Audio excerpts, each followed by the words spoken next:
Hello everybody, welcome back to another light novel review. Today I'm talking about volume number 2 in Dojyomaru's light novel series, How a Realist Hero Rebuilt the Kingdom.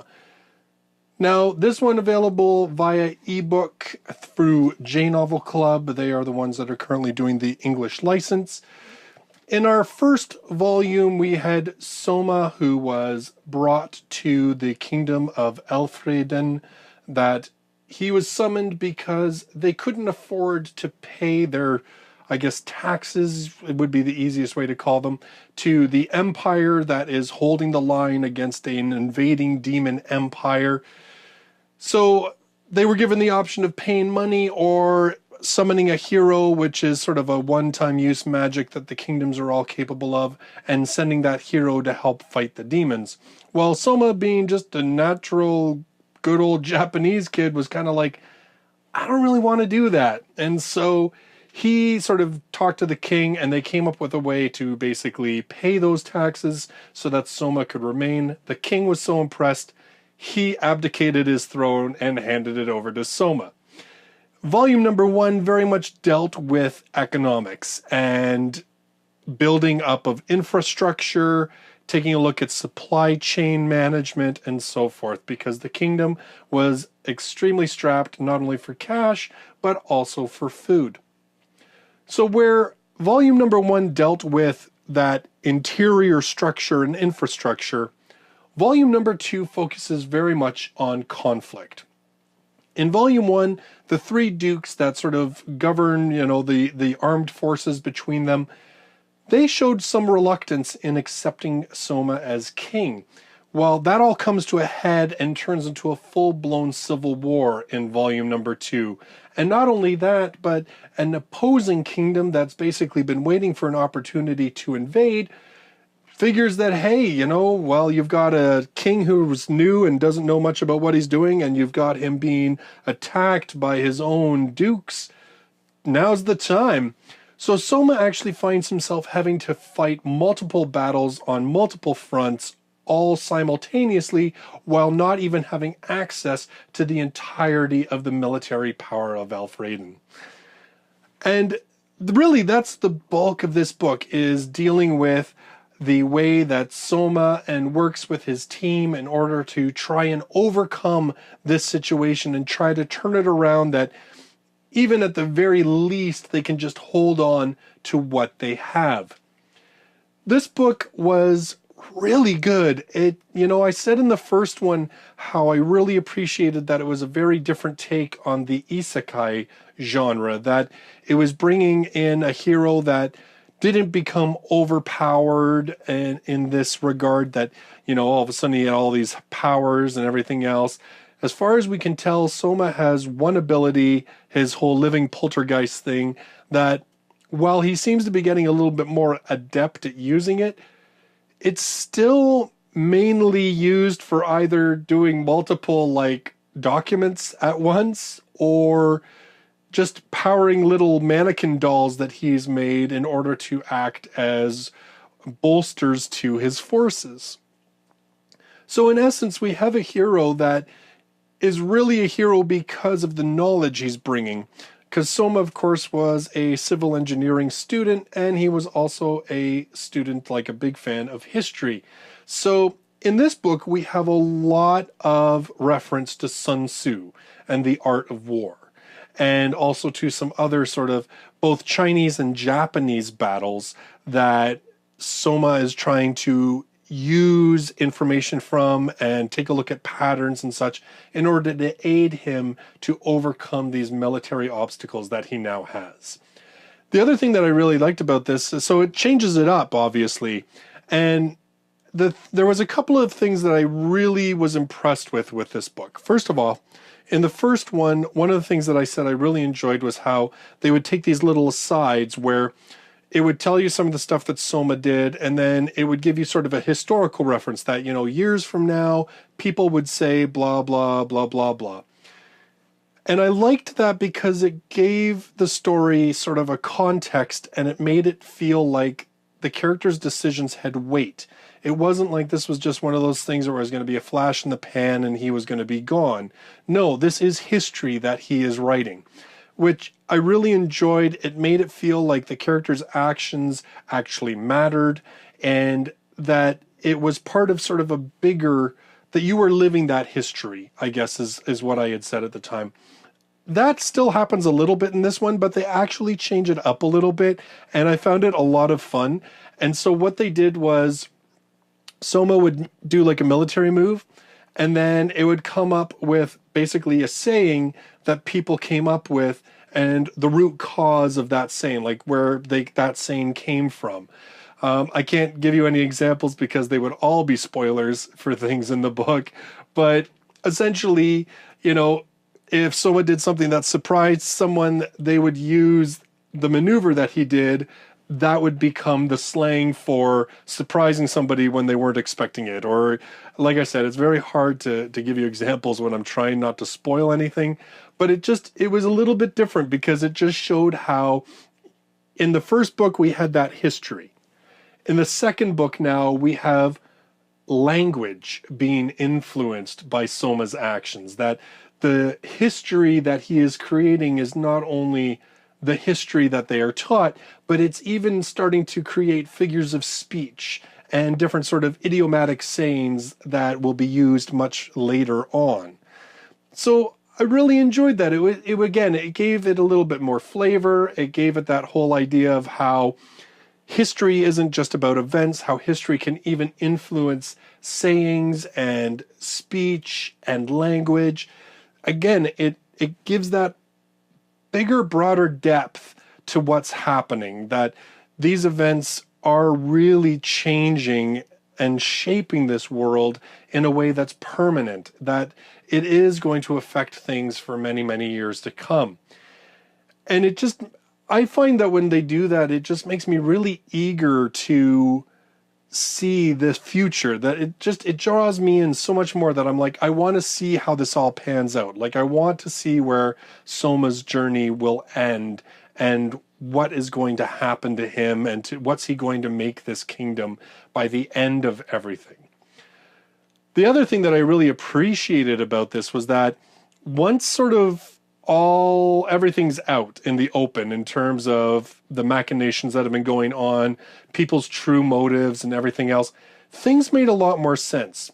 Even things that I kind of scratched my head at, and I was like, that I don't understand. Like, even the dukedoms, like the one duke in particular, the Lion Duke, who controls the actual like military, the armed forces, I couldn't understand why he was so opposed to Soma being king. I thought to myself, okay, I understand loyalty to the previous king, but all the evidence is right there in front of you that this was a peaceful thing, that this was actually the choice of the old king. And how can you really be totally against a guy who comes in and within a couple months solves a lot of things to do with transportation, with moving goods? The people who were starving are suddenly fed and happy. How could you really, in good conscience, if you were truly the hero of this kingdom and supporter of this kingdom that you've been made out to be, how could you rebel against that? Well, we get that answer in this book, and it makes sense. And it really does fit into, with all the twists and turns that happen in this book, it really fits. And it really speaks to the character of this individual. And I liked how Soma still struggles, that he's not perfect, that we see in him this weakness of having all of this weight put upon his shoulders. I appreciated that there's characters around him that recognized that and that were trying to find ways to support him, or being incredibly mindful of their role and why perhaps they couldn't support him, and then seeking the aid of others to do that job because they realized they could. It's one of these things that I find with this book, the characters are a little bit deeper than what they initially appear to be, and the more that we get to know them, they become increasingly deep, and they have very real relationships. This isn't some harem comedy where the girls fight over the guy or the guy's clueless about things, or that, you know, the princess who was forced into being betrothed to him, you know, is a tsundere and throws fits and everything else. No, like, this is a much more, like, I wouldn't say realistic per se, but I would say that the characters behave in a way that is a bit more befitting the situation that they're in. Like, when I take a look at Licia, who is the princess, again, she, in just about any other anime or whatever, or light novel or manga, she could have acted completely differently with her betrothal to Soma, and even his reaction to it. The both of them are being respectful of each other. The both of them are understanding that the other actually has a lot of strengths and a lot of very positive points. They're working together.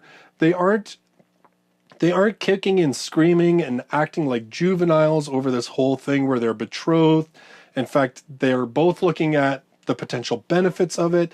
Licia, being a level-headed character, is looking at the benefits to the kingdom in terms of how Soma's doing things. And she is working behind the scenes to make sure that everything goes as smoothly as possible and that she is supporting Soma. And it's really gratifying to read a light novel where there's characters like this, where they're not perfect. They still make mistakes. And like I said, Soma himself still shows weakness. But it's just really nice to see these characters working together and that they recognize the good things that they are all accomplishing together. That it isn't just one character who is OP and takes care of everything and so everybody just pats him on the back. No, like, everybody's realizing that, hey, we all have a role in this. And that our role not only is including what we're doing, but it's also including kind of helping Soma out because he can't do this alone. And having even Soma be a character who recognizes that he can't do things alone, it is refreshing and it's interesting and it makes me invested in all of the characters because they are all playing a part. They're not just disposable characters that it's like, well, oh, well, you know, he's got a harem of 10 girls and at least 6 of them have no personality, so whatever happens to them happens. No, they all have personalities. They all serve a purpose within this cog, that this machine that Soma's trying to build in order to keep the kingdom going. So there's a lot of groundwork in this series that I really appreciate. A lot of the motives are very true to the characters. You see characters making decisions that aren't easy. The decisions are difficult and maybe even a little bit questionable, but at the same time, in the bigger scheme of things, you can see why they're making those choices and that there's potentially, like, it's that whole thing of weighing cost versus benefit, right? And you actually see that happening in this book, and everything doesn't get just tied up in a neat little bow. It's messy, and this one, I sat down, I started reading it, and I couldn't put it down. I was so pulled in to just sort of figure out what was going on and unraveling the mysteries of who was doing what and who had set up what and how was this battle going to play out and how is that battle going to play out. And it's a really good series. Like, it's one of those series that you really don't hear very much about, but when you're talking to people who are reading it, pretty much everyone that I speak to who's read these books really enjoys them and sees a very well thought out light novel series that is using the whole isekai genre to do something different and using really decent cast of characters to do it. So I have really high praise, obviously, for this volume. As I said, it pulled me right in and held me. It had a lot of elements in it that I really find that I get drawn into and that I appreciate as a reader. And I'm really looking forward to volume number 3 because there were some things that were just kind of left hanging at the end of this book, like certain things like the fates of certain characters and stuff. And so Definitely very interested to see how this story continues in volume number 3 of this series. So those are my thoughts on volume number 2 of How a Realist Hero Rebuilt the Kingdom. The next light novel that I'm going to be reviewing is one on my list of light novel series that I have yet to read a single book from, and that's going to be volume number 1 of Paying to Win in a VR MMO. So this time we have an OP character in a VR MMO, but he's OP because he's rich as hell and can buy himself all the add-on stuff. It could be interesting. We'll see how it turns out. Obviously, you can see, if you see the cover of this, probably better than on Amazon than this video, but there's like a character who is such a ripoff of Kirito. I'm kind of interested to see just how much of this ends up being kind of like a tongue-in-cheek, like sort of parody type thing. So that's going to be my next review.